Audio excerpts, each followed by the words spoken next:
लीमू, अदरक और हल्दी, सुबह का ताकतवर डिटॉक्स ड्रिंक। क्या आप चाहते हैं दिन की शुरुआत हो एक ऐसी ताकत से जो जिस्म को साफ करे, तवानाई दे और सेहत को बेहतर बनाए? तो ये कुदरती मशरूब आपके लिए है।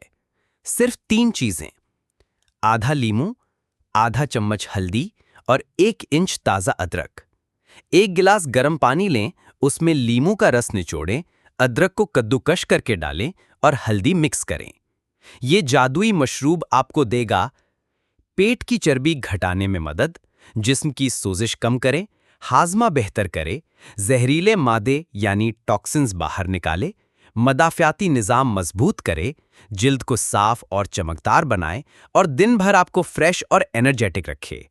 ये मशरूब न सिर्फ वजन कम करने में मदद देता है, बल्कि आपके जिस्म को डिटॉक्स भी करता है। रोज सुबह खाली पेट 1 गिलास पीजिए और चंद दिन में फर्क महसूस कीजिए। याद रखें, कुदरती इलाज का कोई साइड इफेक्ट नहीं, सिर्फ फायदे ही फायदे।